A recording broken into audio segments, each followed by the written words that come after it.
제 기억으로는 한 7, 8년 전에 마지막으로 여기 와서 말씀을 전한 것 같습니다. 제가 16년 전에 여기 와서 일산에서 교회를 개척할 때에 우리 친한 친구 목사님 자주 초청해 주셔가지고 여기 와서 자주 말씀을 전할 수 있는 그런 기회가 되어졌습니다. 여러분들 보니까 너무 뜨겁게 신앙생활하는 모습이 참 아름답습니다.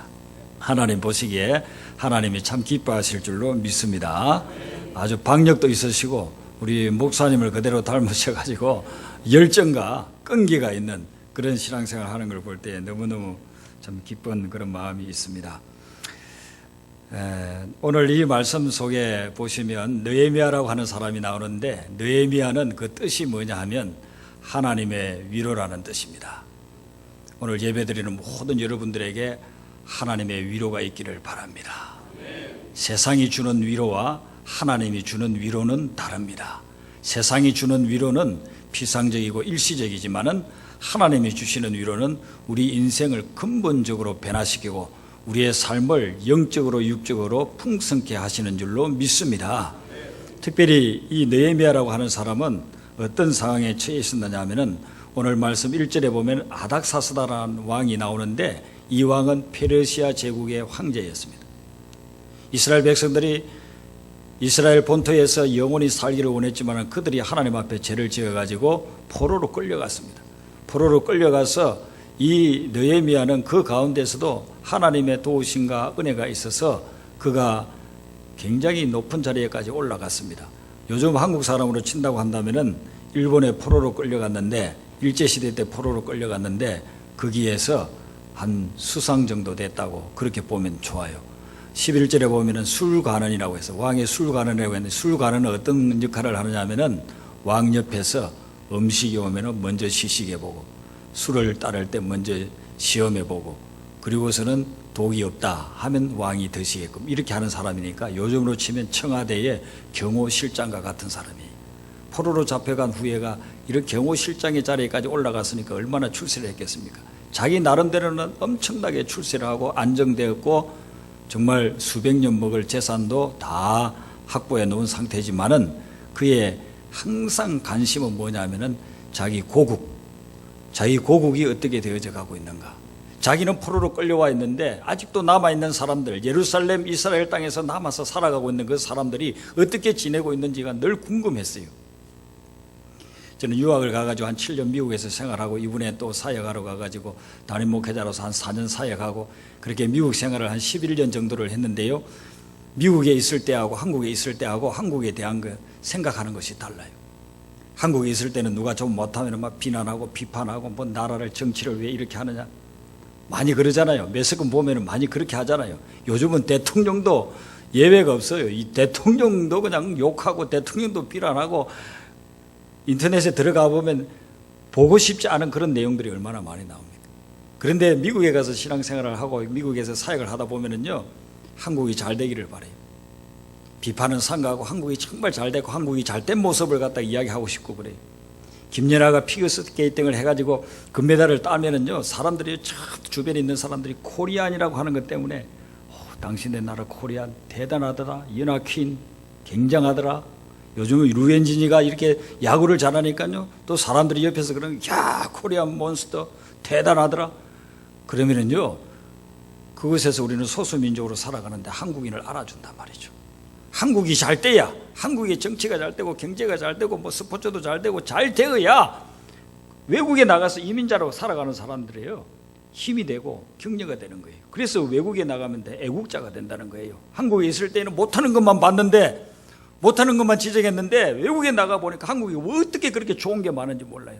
그래서 사람들이 우리가 알지도 못하게 외국 사람들이 와가지고 한국이 이렇더라, 한국에 이번에 여행해 봤더니만은 그렇게 대중교통이 잘 돼 있고 아름답고 깨끗하고 너무너무 좋더라, 이런 이야기를 해준다고 말이죠.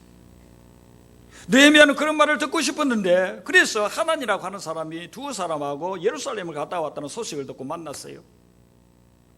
하나니야, 예루살렘이 어떻더냐, 좋은 소식을 듣기를 원했어요. 근데 전해준 말이 무엇입니까? 3절을 보시면은 사로잡힘을 면하고 남아있는 자들, 자기 고국에서 지금 고생하고 있는 사람들이 어떤 상황이냐면은 큰 환난을 당하고 능욕을 받고 예루살렘 성은 허물어지고 성문은 불탔다는 것입니다. 꿈에도 잊지 못할 자기 고국에 있는 자기 동족들이 얼마나 고통을 당하고 있는지, 큰 환난을 당하고 능욕을 당하고 핍박을 당하고 박해를 당하고 인간 이하의 취급을 당하면서 그곳에서 고난 중에 살아가고 있더라는 것, 죽지 못해서 살고 있는 그런 형편이었다는 것입니다. 그러면서 예루살렘 성문은 다 불타버리고 예루살렘 성은 다 무너져 내려버렸다는 것입니다. 예루살렘 성은 도시입니다, 요즘으로 치면. 그런데 그냥 도시가 아니에요. 이스라엘 백성들이 생각할 때 예루살렘 성이라고 하는 것은 하나님이 임재하는 도성이고, 이 도성을 통해서 전 세계의 하나님의 능력과 권능을 드러내주는 그런 상징적인 도시, 이 도시는 영원하다고 생각했어요. 여러분은 시편 같은 데를 읽어보세요. 예루살렘 성은 영원한 도성이라는 거예요. 그런데 그 예루살렘 성이 다 무너져 내리고 성문이 전부 다 불타버렸다는 것입니다. 희망이 없어져 버렸다는 것입니다. 지난 4월 16일을 우리는 이를 잊을 수가 없습니다. 4월 16일에 무슨 일이 일어났습니까? 세월호가 침몰이 됐습니다. 그런데 단순히 배 한 척이 침몰한 것이 아니에요. 그걸 통해서 지금 한국이 가지고 있는 모든 문제들이 다 드러났어요.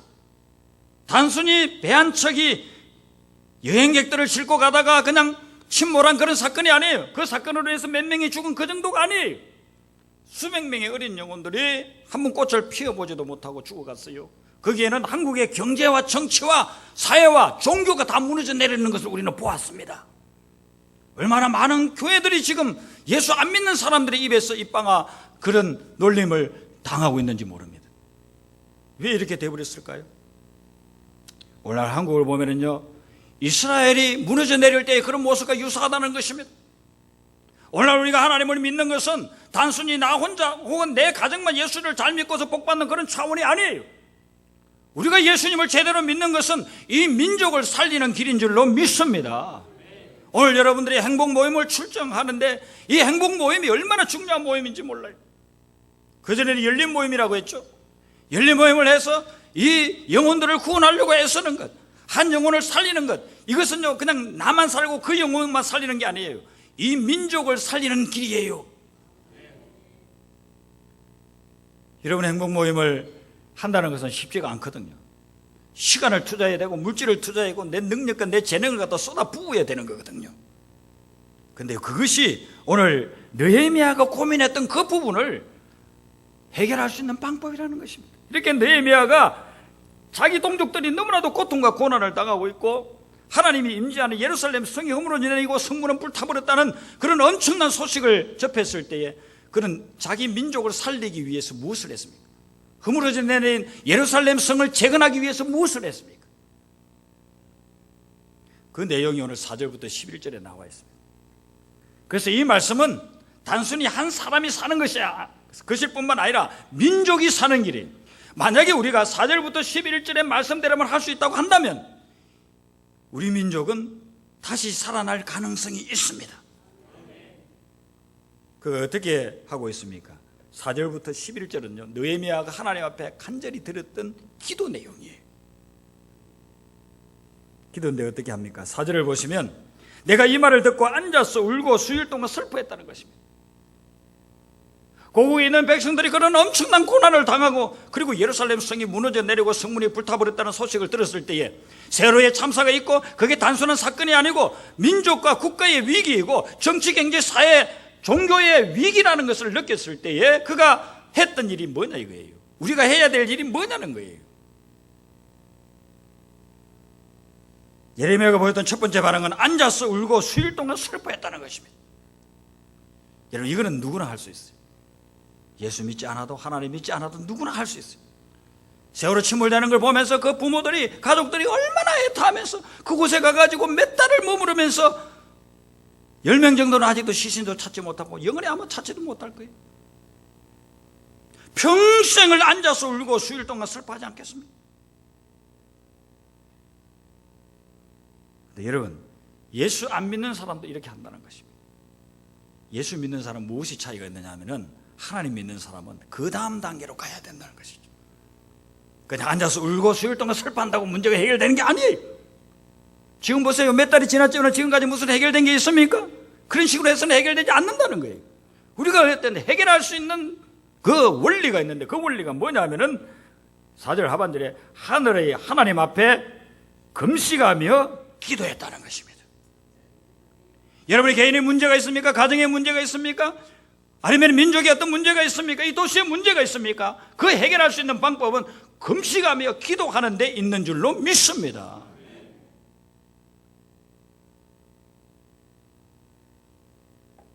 제가 미국에 가가지고 4년을 있다 왔는데요, 1년 8개월 정도 지났는데 새벽 기도를 하고 있는데, 새벽 기도 가기 위해서 말씀 준비를 하고 목양실에서 있었어요. 근데 관리 집사님 부인이 왔어요. 막 울면서 와요. 그 시간에 5시 반에 새벽 기도를 하는데 한 5시 정도 됐는데, 그때 그 시간에 와가지고 그렇게 울면서 이야기할 사람은 아무도 없거든. 그럼 막 와가지고 목사님 큰일 났어요 막 울면서 들어오는 거예요. 왜 그러시냐고. 교육관에 불이 났어요. 교육관에 한 거의 5, 60년 된 그런 건물이에요. 근데 제가 가가지고 보니까, 미국은 주로 카페트잖아요. 카페트를 이렇게 해놨는데 밟으니까요 푹 들어가요. 너무 오래돼가지고 밑에 막 나무들이 부러져가지고, 잘못하다가 아이들이 가다가는요 거기 잘못 걸리면 발목 부러지겠더라고요.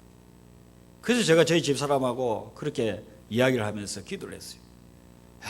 이 교육관을 리모델링 하든지 재건을 하든지 해야 된다. 근데 이민자들이요 불쌍하잖아요. 여러분들보다 훨씬 불쌍하게 살아요. 옛날에는 70년대 80년대는 미국 가면 출세하는 줄 알았지만 지금은 거꾸로. 뭐 여러분들도 이야기하지 않습니까? 미국에서 오면 미국 거지 왔다고 그러지 않습니까? 저 미국 거지가 돼가지고 저도 여기 왔어요 지금. 그리고 뭐 헌금해가지고요, 뭐 하루하루 꼭 개우 먹고 사는 사람들 헌금해가지고 그 신매덕 들어서 그렇게 재건할 수가 없어요. 그래서 기도하고 있었어요. 기도하고 있었는데 불이 난 겁니다. 더 큰 일이 생긴 거예요. 보니까 거의 한 20억 원 들어야 저게 재건이 가능한데 큰일 났다. 그런데 그날 하루 종일 소방관들하고 그 수습을 하면서 마음속에 하나님이 평안을 주시는 거예요. 걱정하지 말고 염려하지 말라는 거예요. 그래서 그날 선포를 했습니다. 앞으로 40일간 특별 새벽 기도를 하겠습니다. 오실 수 있는 분들은 오세요. 근데 여기서는 여러분들 차를 타고 오시는 분도 있고 또 걸어서 오시는 분도 있지만, 저희가 있었던 그 교회는 한인들이 있는 데하고 멀어요. 그래서 보통 한 20분 30분 차를 타고 와요. 멀리 있는 분은 1시간 이상을 차를 타고 와요. 그분들이 새벽마다 온다는 거 쉽지가 않아요. 그래도 선포를 했습니다. 오실 수 있는 분들은 와서 우리가 40일 특별 새벽 기도회를 합시다. 그랬더니만은 안수 집사님들이 와가지고 뭐라고 이야기하느냐면요, 목사님 우리는 수요일마다 2시간씩 이 교육관 재건을 위해서 특별 기도를 하겠습니다. 거기는 수요 집회가 없었어요. 금요 집회만 있고 이민자들이 멀리서 오다 보니까 수요 집회는 없었어요. 근데 이분들이 하루 종일 일하고 퇴근 시간에 1시간 혹은 2시간씩 차를 몰고 온다는 거 쉽지 않아요. 끝나고 나면 또 1시간 2시간 또 차 타고 가야 돼. 근데 그런 분들이 교회를 재건을 위해서 기도하겠다는 거예요. 처음에는 한 몇 명이 그렇게 기도한다고 했어요. 근데 점점 인원이 늘어났어요. 그러면서 권사님도 참여하고 집사님도 참여하고, 제 생각에는 한 2-3달 하다가 그만둘라나 이렇게 생각했어요. 그런데요 지금까지도 그 기도회를 하고 있어요. 그런데요 놀라운 일이 일어났어요. 이렇게 알아보니까 보험이 들어있어요. 건물에 대한 보험이. 그래서 얼마 정도 보상을 받을 수 있을까 대충 알아보니까 한 8억 정도 보상을 받을 수 있다는 거예요. 근데 그 8억 가지고는요 공사를 반도 못해요. 그래서 어떻게 하면 좀 더 많이 받을 수 있을까 그렇게 궁리를 하고 있는데, 어떤 분이 그런 기띔을 해줘요. 보험을 받는 그걸 중개하는 사람이 있다는 거예요. 그래서 알아보니까 우리 교회 집사님 중에 그 딸이 거기서 태어나가지고 영어가 아주 완벽한 그분이 그런 일을 하고 있는 거예요. 그래서 만나서 이야기해보니까 보험료 보상받는 거에 15%를 주면 더 받게끔 해주겠다는 거예요. 그래 얼마나 더 받을지는 모르지만 15%를 주면 너무 많이 주는 거잖아요. 그래서 우리 교회가 재정이 넉넉하지 못하기 때문에 15%는 너무 많다. 그래서 6%만 주겠다고 했어요. 깎는 거는 제가 저희 집사람한테 배워가지고 많이 깎아요. 그래서 6%. 그래서 그분들이 교회가 어려우니까 6% 해주겠다는 거예요. 그리고서는 저희들이 계속해서 기도하고 있었습니다. 근데 나중에 다 받아낸 게 얼마만큼 받아냈냐면 여기 돈으로 17억을 받아냈어요. 그리고 보상을 받고 6%니까 한 1억 정도 되더라고요. 1억을 줘도요, 우리가 생각했던 것보다 배를 받았어요. 그래서 아주 멋지게 지었습니다. 한국의 이 교회를 얼마나 멋지게 짓습니까? 우리 문주교회도 보니까 너무 아름답게 잘 지어놨어요. 정말 문주교회 정도로 그렇게 교육관을 깨끗하게 잘 지었어요. 그리고서는 나머지 불타지 않은 부분, 그런 부분도 또 리모델링을 하고 태양광 발전소도 세우고 하나님께서 얼마나 풍성하게 해주셨는지 몰라요. 너무 아름답게 해놓으니까 외국 사람들이 그 길 지나가다가 찾아오는 거예요. 야, 이렇게 아름답게 성전을 지어놨느냐, 우리가 좀 그 행사할 때 좀 사용할 수 없느냐. 그렇게 해서 행사할 때 자기들이 와가지고 백인 교회 뭐 또 남미계 교인들이 와가지고서 행사할 때 그 장소를 사용하는 거예요. 제가 오기 얼마 전에는요, 집시들은 자기 교회당 건물이 없어요. 근데 이분들이 찾아와가지고 자기들이 주일 저녁만 사용하겠다. 주일 저녁만 2시간씩. 그때는 우리가 아무 집회도 없기 때문에. 그러면서 수백만 원에 자기들이 매월 헌금을 이 교회에다 하겠다. 재정적으로도 얼마나 그렇게 도움이 됐는지 몰라요. 다른 방법이 아니었어요. 그저 금식하고 기도하고 작정하고 특별 기도하고 수요일마다 모여서 기도하고 그것밖에 없었어요. 우리가 특별한 게 없었어요. 그런데 하나님께서 귀한 사람들을 만나게 하시고 좋은 분들을 만나게 하시고 그리고서는 길을 열어주셔가지고 우리가 생각했던 거 이상으로 역사하셔서 재건하여서 완전히 회복되게끔 그렇게 만들어 주셨어요. 여러분, 느헤미야가 하나님 앞에서 그가 슬퍼하는 것으로 끝나지 않았어요. 원래 우리가 신앙생활을 하면서도 어떤 어려움을 당하면 슬퍼하는 것으로 끝날 때가 많아요. 근데 주님은 우리에게 근거하는 것입니다. 슬퍼하는 것으로 끝나지 말아라. 금식하며 기도하라. 그때에 하늘이 열리고 역사가 일어날 것이니라. 여러분, 지금 여러분들이 어떤 문제를 당하고 있든지 그것 때문에 슬퍼하거나 걱정하거나 염려하는 것으로 절대로 끝나지 마세요. 그 다음 단계로 들어가셔서 금식하고 기도하면 하나님께서 하늘 문을 여시고 응답해 주실 줄로 믿습니다. 근데 어떤 기도를 하고 있습니까? 6절을 한번 보십시오. 6절 내용을 보면은요, 회개 기도를 하고 있어요. 하나님, 예루살렘 성이 다시 복원되게 해주세요. 성문이 다시 재건되게 해주세요. 이런 기도를 하기 전에 무슨 기도를 하고 있느냐면 회개 기도를 하고 있습니다. 그 회개 기도가 3가지가 나와요. 6절 중간에 보면 우리 이스라엘 자손이 주께 범죄한 죄들을 자복합니다. 누가 자복하는 겁니까? 느헤미야가 자복합니다. 느헤미야하고는 아무 상관이 없을 수 있어요. 느헤미야는 하나님을 잘 믿었어요. 느헤미야는 경건하게 살았어요. 거룩한 삶을 추구했어요. 그런데 그는 누구를 위해서 회개 기도를 하느냐면 우리 민족이 하나님 앞에 범죄한 것이 있습니다. 그것을 용서하여 주시옵소서.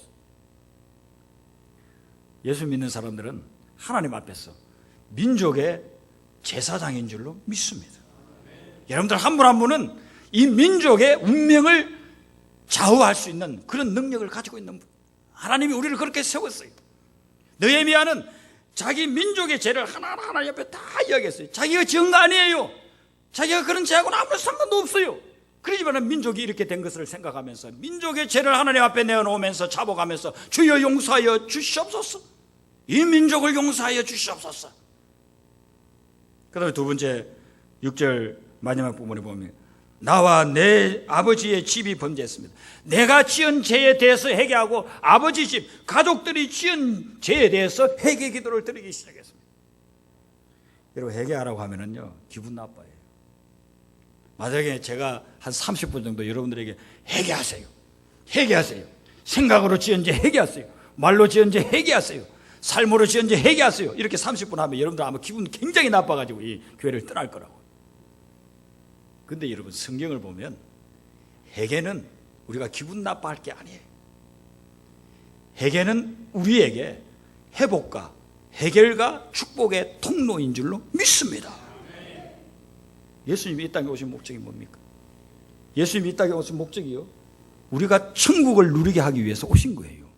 마태복음 4장 17절에 보면 예수님이 오셔가지고 최초로 전한 말씀이 있는데 공생의 사에 가면서 최초로 전한 말씀이 있는데 그 말씀이 뭐냐면 회개하라 천국이 가까웠느니라. 우리에게 천국을 주려고 예수님이 오신 거예요. 근데 그 예수님이 그 천국을 어떻게 누릴 수 있느냐 이야기하시기를 회개하라는 것입니다. 회개할 때에 천국이 온다는 것입니다. 하나님 뜻대로 살지 못한 것, 하나님을 떠나서 살았던 것, 말씀에 순종하지 못했던 것, 용서하라고 했는데 용서하지 못했던 것, 사랑하라고 했는데 사랑하지 못했던 것, 그런 걸 진심으로 회개할 때에 그때부터 하늘의 평강이 넘쳐나면서 세상이 주지 못하는 기쁨 가운데서 지내게 될 줄로 믿습니다. 어떤 사람이 잘못했는데 그걸 말씀대로 순종하지 못하고요, 용서하지 못하고 미워하면요 절대로 천국이 안 와요. 부부시간에도요 서로 미워하고도 사랑하지 못한다고 한다면요, 용서하지 못한다고 한다면, 그 부분에 대해서 회개하지 않는다고 한다면, 내 마음을 돌이키지 않는다고 한다면, 주님의 마음을 가지지 않는다고 한다면 절대로 천국이 부부지간에도 오지를 않는다는 것입니다. 외형적으로는 부부지만 오늘날 실제적으로는 남남으로서 살아가는 사람들이 수도 없이 많다는 거예요. 한국 땅에. 왜 그럴까요? 진정한 회개가 이루어지지 않으니까 천국이 이루어지지 않는 것입니다. 제가 1988년도에 서울 강남에 있는 논현동이라고 하는 교회에서 대학부 전도사로 사역을 했습니다. 지하에 그 대학생들이 한 100여 명 들어갈 수 있는 그런 공간에 있어서 그 공간에서 오후 1시가 되면 예배를 드립니다. 그래서 예배를 드리고 이제 소그룹 시간이 돼가지고 리더들에게 소그룹을 인도하게 하고 제가 이제 이렇게 밖으로 나오는 거예요. 계단을 올라오는데 막 기침이 나요. 그래서 기침을 탁 하는데 목에서 뭐확 넘어오는 거예요. 그런데 입에 그 순간 비린내가 확 퍼져요. 와, 이게 뭔가. 화장실로 빨리 가가지고 뱉으니까 뱉으면서 굴컥 하는데 핏덩어리가 굴컥 쏟아져 나오는 거예요. 이 컵의 한 3분의 1 정도 되는 양이. 제가 너무 충격을 받았습니다. 사람이 이러다가 죽는구나. 그래서 그날은 저희 집사람한테도 이야기도 못하고 그 다음날 월요일날 부천에 가면서 세종병원이라고 있어요. 거기 가가지고 엑스레이를 찍었어요. 오른쪽 가슴에 구멍이 이렇게 나와 있는 거예요. 폐결핵이라고 하는 것입니다. 오늘부터 약을 꼭 먹어야 됩니다. 약 안 먹으면 죽습니다. 그러면서 보름치를 우선 준다는데 보름치를 하루에 3번을 먹어야 되는 거죠. 그 봉지가 45개 아닙니까? 한 보따리 되는 거예요.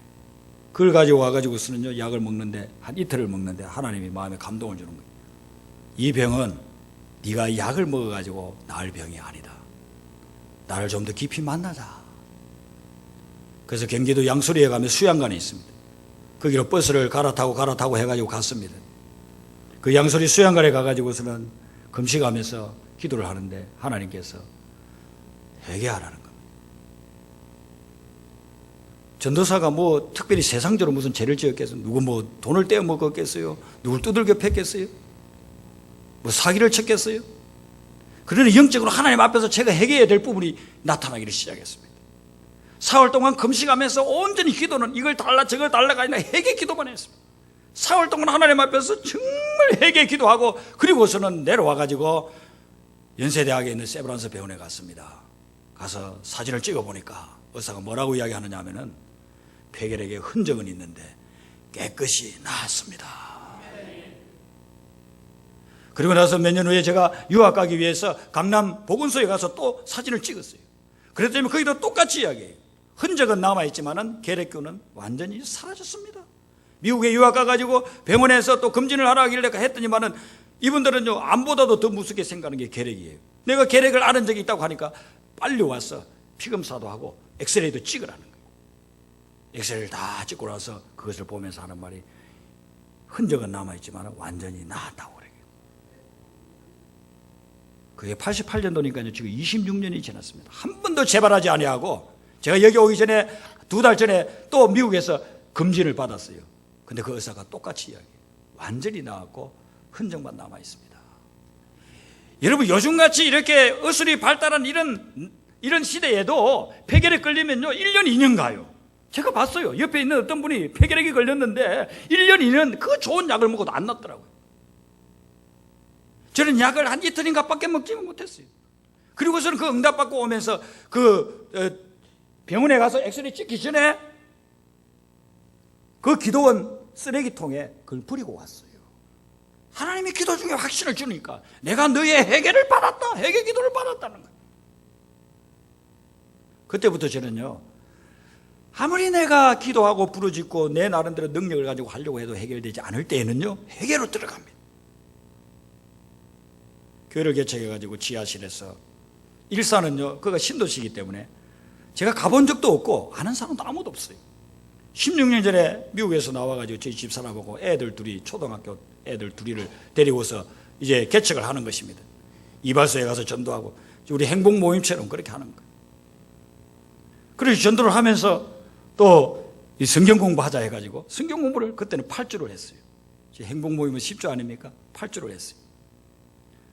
그렇게 하면서 복음을 전하는데, 이 하나님의 은혜로 그 지하실에서 또 2층으로 옮기고 2층에서 한 8년을 이렇게 사역을 하는데, 2층에 뭐 그 상가 빌렸는데 이 해봐야 여기 앞에 이 부분밖에 안 돼요. 그러니까요, 뭐 한 100명 앉으면은요 못 앉아요. 그러니까 뭐 예배를 3부로 드리는데도 다 수용이 안 되는 거예요.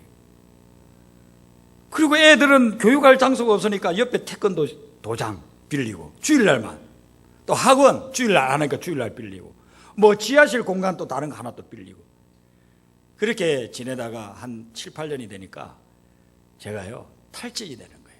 야, 여기서 땅 한 평 살려고 하면은 그때 1,000만 원, 비싼 데는 2,000만 원. 개척교회는요 또 부자는 안 와요. 가난한 사람만 와요. 그러더라고요. 자기 평수보다도 교회 평수가 작으면 안 온다고 하더라고요. 자기 집은 50평 사는데 교회는 뭐 공간 해봐야 30평짜리밖에 안 되면 안 온다는 거예요. 저라도 그렇게 하겠더라고요. 그러니까 돈 있는 사람이 없어요. 근데 건물을 하려고 하면 몇십억이 필요한데, 그때 당시 전세금으로 1억 2천인가가 있었어요. 근데 그거는 우리가 이사하기 전에는 빼 나올 수도 없는 거잖아요. 그러니까 제로예요, 제로. 건물을 확보하지 못하면 교회가 더 이상 성장할 수 없고, 그리고 와서 그냥 애들 교육시킬 만한 공간이 없으니까 애들 데리고 왔다 그냥 가버려요. 한 주 왔다가 가버리고. 그러니까 제가 그 속에서 막 탈진이 됐어요. 좌절이 되는 거예요. 그렇게 한 몇 개월을 지냈습니다. 하나님 앞에 하소연을, 하나님 개척하라고 해가지고 미국에서 여기 나와가지고 개척해서 지금 7년 8년이 되는데, 하나님 전능하다고 하지 않았습니까?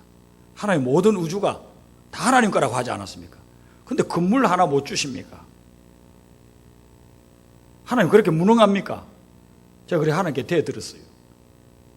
근데 그런 기도를 몇 달을 하고 있는데 어느 날 제 깨우침이 딱 하나님이 회개하라는 거예요. 그래서 그때부터 제가 회개하기를 시작했습니다. 그걸 지금 일기에 다 써놨습니다. 그때 회개했던 내용들.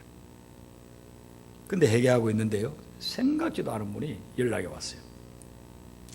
자기가 신도시가 이렇게 아파트가 새로 세워지는 곳으로 교회를 이전하게 됐대요. 그래서 자기들이 사용하던 그 교회가 있는데 그 교회를 갖다 매각하면 내놓는다는 겁니다. 그 얼마냐고 물으니까 20억이래요. 돈 하나도 없는데 20억을 어떻게 합니까? 그래서 못 사겠다고 했어요. 좀 깎아달라고 했어요. 제 전공이 그거니까. 안 깎아준대요. 그렇게 하다가 몇 개월을 지냈어요. 근데 다시 또 연락이 왔어요. 그러니까 그분이 그러면 17억 5천에 팔겠다는 거예요. 돈도 없는데 우리는 또 기도로 들어갔습니다. 제가 회개 기도하고 성도님들 같이 기도하고 그러는데요, 어떤 분이 남편이 죽으면서 유산으로 남겨놓은 땅이 저 안성에 그 촌에 있는데 그게 한 4,000평 되는 시골 땅이에요. 그걸 팔아가지고 자기는 고아들도 돕고 양로원도 짓고 뭐 이런 생각을 가지고 있을 때, 그래서 그것을 이 교회에 드리겠다고 그렇게 하는 거예요. 얼마나 감사한지. 생각지도 못한 분이 나타난 거예요. 저 회개 기도하는 가운데서. 그래서는 그분이 계약금으로서 1억 7천을 딱 주시는 거예요. 그걸 팔면서. 근데 그 이후에 뭐 가족들의 그 어떤 언론이 잘 안 돼가지고 1억 7천만 내고서는요, 그 다음에 더 이상 내지를 않았어요. 그러니까 이 계약금도 떼게 생긴 거 아닙니까? 또 하나님 앞에 기도하고 간구하고 부르짖었어요. 그러지만 우리 교회 온 지 몇 개월밖에 되지 않는 분이 와가지고 저에게 뭐라고 이야기하느냐 하면요, 목사님, 제가 이 교회 오기 전에 어떤 목사님이 건축하는 데서 그렇게 내가 신앙생활을 했습니다. 근데 그 건축이 너무 어려워가지고 그 목사님이 교회 짓다가 돌아가셨습니다. 그래서 제가 가만히 보니까 목사님은 그 목사님보다도 몸도 건강하지 않은 것 같은데 시작도 하기 전에 쓰러질 것 같습니다. 제가 총대를 매겠습니다. 그럼 목사님 그냥 가만히 계시고 기도만 하세요. 제가 나머지 하겠습니다. 그리고서는 우리 성도들이 뭐 헌금하고 이렇게 저렇게 하고 해가지고요, 그 계약금도 주셨던 거 그것까지 다 합쳐가지고 한 7억 정도를 헌금을 했어요. 13억은 없어요. 근데 이분이요, 그 전에 부산에서 큰 사업을 하신 분이에요. 자녀들은 뭐 판사, 검사, 변호사 막 이런 분들이. 그래서 이분이 자기가 아는, 옛날에 알았던 그런 은행장들하고 연결을 해가지고 교회 명의로서는 뭐 헌금 그거 가지고서는요 융자를 얻을 수가 없어요. 그분이 개인적으로 융자를 13억을 얻어왔어요. 그래가지고 그것을 우리가 인수해서 리모델링 해가지고 들어갔어요. 그래서 리모델링하고 또 1년 이자 준비하고 그렇게 하니까 거의 20억이 들었어요.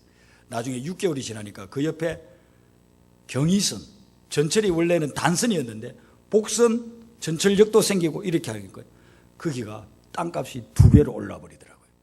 타이밍이 늦었더라고 한다면 우리 살 수도 없어요. 하나님이 정확한 타이밍에 그곳에 우리가 갈 수 있게끔 그렇게 만들어 주셨어요. 다른 것이 아니었습니다. 회개 기도할 때 하나님이 길을 열어 주신 것입니다. 오늘은 부흥회가 아니기 때문에 시간에 제한이 있어서 이 정도로 하고 이런 마지막 부분을 한번 보겠습니다. 11절을 보세요. 11절에 보시면 마지막에 하반절에 오늘 종이 형통하여 이 사람 앞에서 은혜를 잊게 하옵소서. 자, 느헤미야가 기도를 하는데 마지막 부분에 무슨 기도를 하느냐 하면은 하나님, 종이 형통하여, 자신을 종이라고 하고 있죠. 이 사람 앞에서 은혜를 잊게 하소서. 여기 이 사람은 누굴 이야기하느냐 하면 1절에 나왔던 아닥사스다 왕을 이야기하는 것입니다. 예루살렘 성을 복원하고 성문을 다시 회복시키려고 하면은 이것은 왕의 도움이 없이는 안 되는 거예요. 자기가 움직이는 것도 그렇고 그 재건하는 건축 자재들도 왕이 공급해 줘야 된다는 것이죠. 그래서 그가 기도하기를 이 사람 앞에서, 아닥사스다 왕 앞에서 하나님 은혜를 잊게 하여 주시옵소서, 그렇게 기도했다는 것입니다. 여러분, 우리는 일반적으로 은혜하면 하나님으로부터 받는 것으로 생각합니다. 그래서 하나님께서 직접 주시는 그 은혜가 진짜 백이 은혜라고 우리가 볼 수 있죠. 의사도 다 포기했는데 하나님이 여러분의 병을 치유해 주는 것, 그건 하나님의 직접적인 은혜인 것입니다. 가족 친지들도 도와주지 않는데 내 경제적인 그런 엄청난 어려움을 하나님께서 누군가를 통해서 그 기적적으로 막 도와주실 때 그 하나님의 은혜입니다. 그런데 하나님이 우리에게 은혜를 베풀어 주실 때 많은 경우 하나님이 예비한 사람을 통해서 은혜를 베풀어 주신다는 것입니다. 그러므로 여러분, 하나님 저에게 직접 은혜를 주십시오라고도 기도하신과 동시에 하나님, 사람을 통해서도 하나님이 은혜를 베풀어 주시옵소서. 이번 한 주간을 살아갈 때, 또한 앞으로 한 달, 1년을 살아갈 때 여러분들에게 하나님이 직접 또 은혜도 베풀어 주시겠지만 하나님이 예비한 믿음의 사람을 통해서 여러분에게 은혜를 베풀어 주시기를 바랍니다. 그래서 제가 개척해가지고 그 지하에서 복음을 전하는데 아무도 없으니까 복음을 어떻게 전하겠어요? 설교만 하고 있는데 누가 오는 게 아니잖아요. 그래서 이발하러 가가지고 이발하면서 이발소 아저씨를 전도합니다. 그분이 2번 교회를 나왔는데 나중에 가보니까 없어요. 보니까 그분이 다른 도시로 또 이발소를 차리러 가버렸더라고요. 전도해놨는데 교회 2번 나오고 그 다음에 나오질 않아요. 사과 파는 아저씨를 또 전도합니다. 그래서 그 집에까지 방문했어요.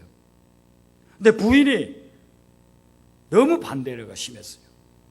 그래서 그분은 나오지를 못했어요. 뭐 페인트 그 칠을 해야 되니까 지하실에 페인트 사러 가가지고 전도합니다. 그런 식으로 전도를 했어요.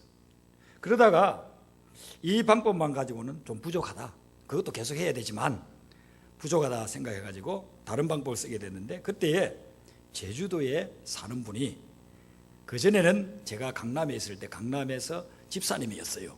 근데 그분이 이제 제주도 가가지고 이제 그 근사님이 되셨고 제주도 가서 사시면서 간혹 와요. 근데 그분 남편 고향이 어디냐, 파주예요. 파주하고 일산은 가까우니까 와가지고 이분이 저를 찾아왔어요. 개척한다고 이야기 듣고 찾아왔다는 겁니다. 그래서 이런저런 이야기 하다 보니까 남편 쪽에 일가 친척들이 파주나 일산 쪽에 몇 명이 살고 있대요. 그런데 한 명도 교회를 안 나간대요. 그러면서 이분이 한 여자분을 소개를 시켜주는 거예요. 이분을 좀 전도해 달라는 거예요.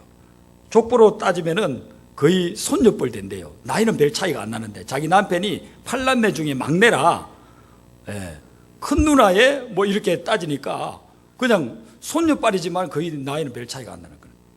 그분을 소개시켜줘가지고 저희들이 찾아갔습니다. 가지고 그렇게 이야기를 했어요. 앞으로 매주 8주 동안만 하루에 한 주에 한 번씩 성경 공부를 하자고 했어요. 길게 안 합니다 하고 한 3, 40분만 하면 됩니다. 그랬더니만 이분이 교회를 안 나간 분인데 자기 삶이 너무 힘드니까 성경 공부하자는 걸 거부를 안 하더라고요. 그래서 저희 집사람하고, 여자분이니까 저희 집사람하고 저하고 찾아갔어요. 가가지고 예배를 드립니다. 그리고 성경 공부를 하는데 성경 공부 뭐 어려운 게 아니에요. 여러분 지금 행복 모임에 나오는 그런 내용들일 수 있어요. 그때는 제가 성경을 보면서, 그때는 행복 모임이나 열린 모임이나 그런 게 있던 시절이 아니니까 그냥 제가 교재를 만들어 가지고 8주 코스로 예수님에 대해서, 기도에 대해서, 성경에 대해서, 예배에 대해서 이런 것들을 쭉, 회개는 무엇인지 이런 걸 한 주씩 이제 다루는 겁니다. 한 30분 정도 제가 성경 공부하고, 그리고 그 집에 이제 아들이 하나 있고 딸이 하나, 딸은 그때 유치원인가 초등학교인가 딸이고 아들은 2, 3살 되는데 이 애가 자폐아예요. 그래 말을 못하고 있어요. 그런 애를 데리고 이제 하는데, 예배를 드리는데, 예배가 이제 끝나고 난 후에 그 기도 제목을 좀 물었어요. 그랬더니만은 이분이 자기 삶에 대해서 이야기를 쭉 하는 겁니다. 자기 남편하고 결혼해가지고 열심히 살았는데 남편이 바람이 나가지고 결혼해가지고 몇 년 동안 모아놓은 4천만 원, 16년 전에 4천만 원, 적지 않은 돈이잖아요. 그 4천만 원 술집 여자에게 다 갖다 줘버렸다는 거예요. 같이 살고 싶지 않대요. 자기가 잘못한 거로서 남편은 오히려 거꾸로 이혼하자는 거예요. 정말 이혼 100번도 하고 싶대요. 애들 때문에 이혼을 할 수가 없다는 거예요. 그렇게 스트레스 받으면서 둘째를 가졌기 때문에 그 애가 자폐아로 태어났다는 거예요. 애가 3살, 4살이 돼도 엄마 말도 못하는 거예요. 그렇게 하다가 예배드리고 뭐 이런 이야기 저런 이야기 하고 있는데 이 애가요, 자기도 괴로우니까 막 뛰어다니다 어디 부딪혔어요. 부딪혔는데 이마에 혹이 막 이렇게 올라오는 거예요. 이게 왜 그러느냐고 그래요. 이게 혹이 올라올 정도로 부딪힌 게 아니거든요. 그럼 물어보니까 이게 알러지라는 겁니다. 부딪히면은 혹이 나오는 거예요. 그래서 이 애를 그걸 낫게 하려고 병원을 여러 군데를 다녔는데 이 알러지라서 어떻게 치료할 방법이 없다라는 거죠. 그래서 우리가 기도해줘도 좋겠느냐 하니까 기도해달라고. 그래서 그 아이를 붙잡고 저희 집사람하고 같이 기도를 했어요. 안수 기도를 다 했습니다. 낫게 해달라고. 근데 그 다음 주에 이분이 이제 성경 공부도 하고 그렇게 하니까 교회를 왔어요. 그 애 데리고. 딸 애는 이제 혼자 지낼 수 있으니까 그하고 그 아들 하나, 자폐아 아들을 데리고 왔어요. 근데 이 애가 교회 와서도 그 지하실에서 막 뛰어다니는 거예요. 그러니까 지하실 그냥 의자에, 긴 의자에 부딪혀 버렸어요. 저희 집사람 또 놀래 자빠진 거예요. 애가 만약에 혹이 또 올라오면, 교회 와서 이렇게 다친 것 때문에 혹시나 또 초신자니까 실족해서 교회 안 나오면 어떡하나. 그래서 그 애를 얼른 이렇게 세워가지고 붙잡고서는 그 애를 만져줘서 보는데 혹이 안 올라오는 거예요. 부딪혀가지고 불구스름한 표시만 있지 혹이 올라오질 않아요. 그래서 누구 엄마 빨리 와보라고 해가지고 보여주면서 이 애가 지금 부딪혔는데 혹이 안 올라온다는 거예요. 그 다음부터는 이 애가 아무리 부딪혀도 혹이 올라오질 않아요. 이분이 이제 체험을 하기를 시작하는 거예요. 매주 한 번씩 가가지고 30분 정도 하나님 말씀 전하고, 그리고서는 그 가정을 위해서 기도를 하는데 이분이 그런 체험을 하게 되니까 신기하다 여겨진 거예요. 그리고서는 이분이 몇 주가 지나고 난 후에 새벽에 왔어요. 차 타고 한 30분 걸리는 그런 거리이기 때문에 그분이 새벽에 온다는 건 쉽지 않잖아요. 근데 그분이 새벽에 와서 기도를 하길래 참 삶이 힘드니까 새벽에 잠도 안 와서 이렇게 한번 왔나 보다 생각했어요. 그런데 그날부터요 계속 매일 와요. 그래서 나중에 물어봤어요. 새벽 기도를 어떻게 해서 나오게 됐느냐고 물으니까 이 양반이 자기 아들도 자폐증이면 자기는 갑상선 암이 있다는 거예요. 그래가지고 자꾸 몸이 말라간다는 겁니다. 그런데 자기가 우리가 가서 성경을 말씀을 가르쳐주고 기도를 해주니까 어떤 믿음이 생기느냐 하면 40일 동안 새벽 기도를 하면 하나님께서 이 암을 치료해 주실 거라는 그런 믿음이 생기더라는 거예요. 그래 정말 그 양반이 40일 누가 시킨 것도 아닌데 자기 스스로 결심해가지고 40일 새벽 기도를 하고 나서 그 다음에 그 갑상선에 암이 싹 나와버렸어요. 그 다음부터 이 사람이 전도를 하는데 예수가 어떻고 뭐 구원이 어떻고 이렇게 전도하는 게 아니에요. 저 일산에 가면 지하실에 미국에서 와가지고서는 개척한 목사가 있는데 그곳에 가가지고 우리 아들 혹 그거 나왔고 내 갑상선 암 나왔고 이렇게 이야기를 가자고 하는 거예요. 그분 통해서요 몇 명이 전도가 됐느냐 하면은 30명 이상이 등록했어요. 여러분 행복 모임에는요 하나님의 놀라운 역사가 일어납니다. 하나님이 가장 사랑하는 것이 한 영혼이기 때문에 영혼을 구원하기 위해서 여러분이 헌신할 때에 놀라운 하늘의 복이 임하게 되는 줄로 믿습니다. 전도는 하나님이 하는 거예요. 우리는 도구로 쓰임받는 거예요. 하늘문이 열리는 역사, 이 교회를 통해서 이 대전 지역뿐만 아니라 이 민족을 깨우는 역사가 일어나게 될 줄로 믿습니다. 금식하고 기도하시고 복음 전하시고 행복 모임을 통해서 하나님의 놀라운 역사, 쓰러져가는 이 민족을 살리는 역사가 일어나게 되시기를 주님의 이름으로 축원합니다. 기도하시겠습니다. 사랑의 주 하나님, 이곳에 문지교회를 세우시고